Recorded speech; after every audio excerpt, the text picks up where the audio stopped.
क्या मुख्यमंत्री उमर अब्दुल्ला, जिन्होंने बड़गाम सीट 2024 चुनावों में जीती थी और गांदरबल और बड़गाम दोनों से बड़ी जीत हासिल की थी, क्या उन्होंने अपने बेटे का पॉलिटिकल करियर शुरू होने से पहले ही बचा लिया, उसे सेफ पैसेज दे दिया? क्योंकि अगर इस समय जो बड़गाम में हालात हैं, उमर अब्दुल्ला के बेटे जहीर अब्दुल्ला मैदान में होते या फिर वो चुनाव में उतर चुके होते और वहां से अगर वो अपनी सीट हार जाते, तो अब्दुल्ला फैमिली की ये चौथी जनरेशन अपना पॉलिटिकल करियर शुरू करने से पहले ही खत्म कर देती। हालांकि अटकलों का बाजार गर्म था कि उमर अब्दुल्ला अपने बेटे जमीर अब्दुल्ला या जहीर अब्दुल्ला में से किसी को, बहुत ज्यादा चांस है कि बड़े वाले को, जमीर अब्दुल्ला को बड़गाम से लड़ाना चाहते थे। हालांकि इस बारे में पार्टी के अंदर चर्चा भी हुई थी और डॉक्टर फारूक अब्दुल्ला के साथ भी बातचीत हो चुकी थी। अब्दुल्ला फैमिली अपनी चौथी जनरेशन को बड़गाम से लॉन्च करना चाहती थी, वो उन्हें सेफ सीट लग रही थी। मगर बड़गाम में क्या ऐसा हुआ कि कहीं ना कहीं पॉलिटिकल करियर बचा लिया और अब लॉन्चिंग का अगला प्लान किया जाएगा।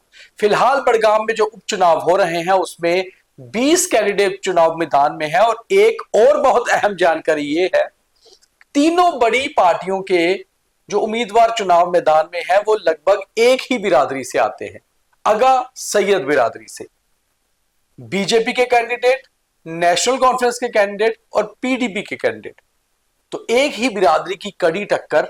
मगर सीएम साहब के बेटे का पॉलिटिकल करियर बच गया। पवन जी, अटकलों की बात है मगर बातें सच है। नहीं नहीं, देखिए इसमें अटकल क्या है कि देखिए जनवरी महीने में कश्मीर में एक बैठक होती है जी। उस बैठक में ये निर्णय लिया जाता है कि बड़गाम की सीट के चुनाव भी जब होंगे उस समय कौन मैदान में होगा।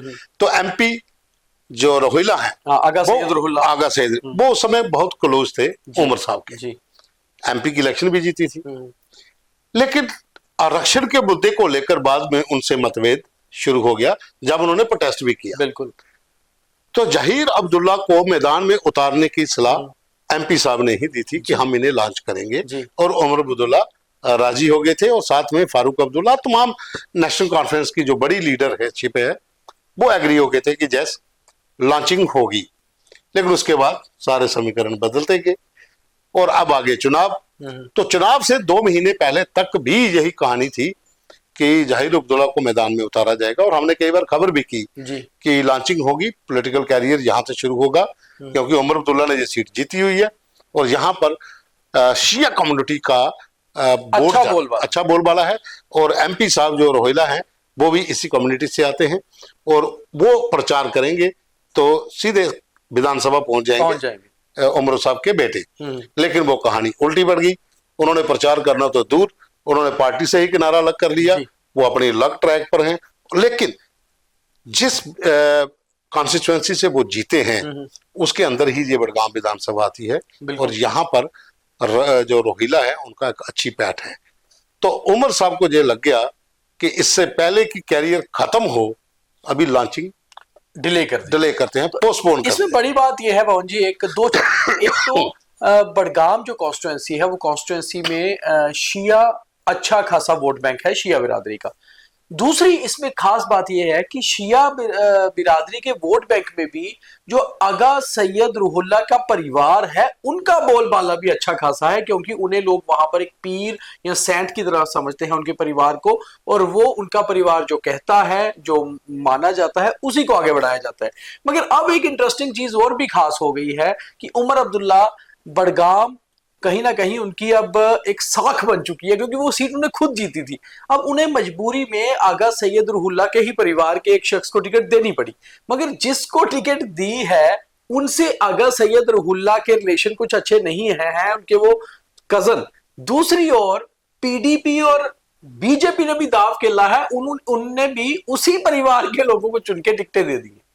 देखिए इसमें 2 चीजें हैं। आगा सईद जो फैमिली है जी, इसमें कोई शक नहीं कि उस विधानसभा के भीतर उनका एक अच्छा रुतबा है, उनको लोग मानते हैं एक फकीर की तरह, साईं की तरह। तो एमपी रोहिला जो है वो भी इसी कम्युनिटी है जी। और बीजेपी का कैंडिडेट भी वहीं से, उन्हीं के घरों से है, पीडीपी भी। और पीडीपी इसलिए पावरफुल है क्योंकि पीडीपी की फाइट हुई थी उमर अब्दुल्ला से, और उमर अब्दुल्ला को ज्यादा वोटों से नहीं जीते थे, कड़ी टक्कर दी थी उन्होंने। लेकिन उस समय आगा सईद रोहिला जो है वो उमर के साथ खड़े थे मंच पे, उनका परिवार उनके साथ परिवार खड़ा था। अब कहानी अलग है।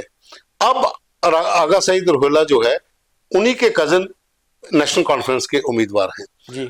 अब किसका प्रचार होगा? उन्होंने तो फिलहाल प्रचार से दूरी रखी है, लेकिन मुझे लग रहा है इन सबके बीच में पीडीपी को कहीं फायदा ना हो जाए, क्योंकि जो अदर कम्युनिटी के वोट हैं वो भी नेशनल कॉन्फ्रेंस के साथ थे उस समय जब एमपी रोहिला वहां उनके साथ खड़े थे जी। अब आगे क्या होगा वो वहां का वोटर डिसाइड करेगा। लेकिन इतना जरूर है कि नेशनल कॉन्फ्रेंस के लिए ये सीट इसलिए साख की है क्योंकि सीएम उमर अब्दुल्ला वहां से जीते थे। अब अगर वो सीट हारते हैं तो कहीं ना कहीं एक साल की गवर्नेंस के ऊपर भी सवाल उठेगा। उमर अब्दुल्ला की जो नेतृत्व रहा है, जिस तरीके से उन्होंने पहले उस इलाके में जो वादे किए थे, उनके ऊपर भी सवाल उठेगा। और सबसे बड़ा सवाल उठेगा एमपी आगा सईद रोहिल्ला आपसे दूर क्यों हुए, आप उनको क्यों नहीं मना पाए, क्या मेन वजह थी? और जो वजह है वो सब लोगों को पता है कि उन्होंने सीएम के घर के बाहर बैठ के प्रदर्शन किया था, और तब भी बड़ी खबरें चली थी कि आप ही के पार्टी का एमपी सीएम के घर के बाहर प्रोटेस्ट कर रहा है। उस मसले का अभी तक कुछ नहीं बना है, वो मसला अभी भी जीवित है।